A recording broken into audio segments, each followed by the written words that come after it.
Hi everyone. Let us discuss how to represent complex number geometrically. So here we consider complex plane. So you know that this is x-axis, y-axis, but here we say this is real axis and this one is imaginary axis. If you have any complex number, z is equal to a comma b, or you can write in this way a plus ib. So a is called real part. Okay, we will try to find that point a on x-axis or real axis. Suppose our point a is here, right? And b is imaginary part. Okay, so point b we will try to find on the imaginary axis. Suppose b is here. Okay, so then our ab, that means the given complex number z, which is equal to ab, will be there. Let us discuss few simple examples. So suppose consider z is equal to 2 comma 4. Okay, so that means 2 plus 4x. Suppose this is complex number we have. What is the real part? 2. We will find it on real axis. 2 will be here. Next 4. Imaginary part is 4. So we will find on imaginary axis 4. So our that given complex number z is equal to 2 comma 4 will be there. Let us discuss one more example. Suppose we have z is equal to minus 3 comma minus 2. So, or you can write in this way minus 3 minus 2i. What is the real part? Minus 3. What is imaginary part? Minus 2. Okay, so let us find minus 3 on real axis. It is here. Okay, and imaginary part minus 2.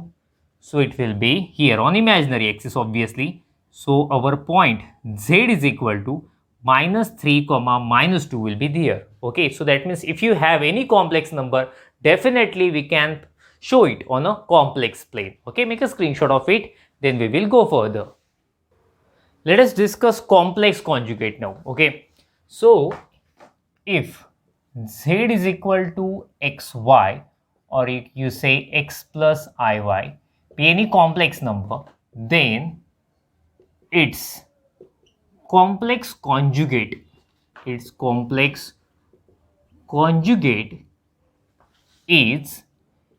x minus iy, and it is denoted as z bar. Okay, so that means if z is any complex number x plus iy, what we do, we simply change the sign of imaginary part. Getting? So if y we have, then it's in complex conjugate we will have x minus iy. Okay, that means minus y we will have. So we say it is complex conjugate of given complex number z. It is denoted as z bar. Let us discuss few simple examples. Suppose z is equal to 2 comma 3, then z bar is equal to 2 comma minus 3. Okay, so you can represent complex number in this way also as an element of R2. Getting? Or you can represent 2 plus 3i. That means here z bar is equal to 2 minus 3i. Let us discuss one more example. Z is equal to, suppose we have 5 minus 4i. Then z bar is equal to, will you tell me what will be the value of z bar? What will be its complex conjugate? Simply we have to change the sign of imaginary part. That means we will have 5 plus 4i. If original complex number has plus sign there, okay, as in the imaginary part, then we write here minus sign. And if you have minus sign, then we write plus sign. So very simple technique we have. Let us discuss one more example. Z is equal to, suppose 5i. Then z bar is equal to, actually 5i is there, that means 0 plus 5i. Real part is not there, that means real part is 0, right? So when you take its complex conjugate, then 0 minus 5i, that means simply I will mention minus 5i. Getting? So it will be the complex conjugate of z. If you have z is equal to 3, then z bar is equal to, so you know that 3 is a real number, but you can call it as a complex number also, since you can represent 3 as 3 plus 0i. Then what will be its complex conjugate? Simply I should write 3 minus 0i. But if you add 0 or if you subtract 0, doesn't matter, you will have the same number. So therefore z bar is equal to 3. So what I want to say, if you have z is real number, then its complex conjugate is same. That means z is real if and only if z is equal to z bar. So one result we get here. Okay. So let us try to understand what is geometrical meaning of complex conjugate. If you have z is equal to, let us carry the same notation, x comma y or x plus iy. Suppose you have a point here, x comma y. Okay. So yes. suppose we have a point, complex number here, its complex conjugate, suppose you have z here, its complex conjugate z bar will be x comma minus y. That means we consider a same real part, getting, and we change the sign of imaginary part. If you have y here, we will have minus y here. If you have minus y here, you will have y here, getting. So therefore, okay, if it is in first quadrant, it will be in fourth quadrant, and if it is in second quadrant, it will be in third quadrant. Okay, in a reverse way also you can say. So our z bar will be here. So it means when you take a complex conjugate, it is simply a reflection of that complex number, okay, in real axis. That means if you have complex number here, its complex conjugate will be here. If you have a complex conjugate in fourth quadrant, if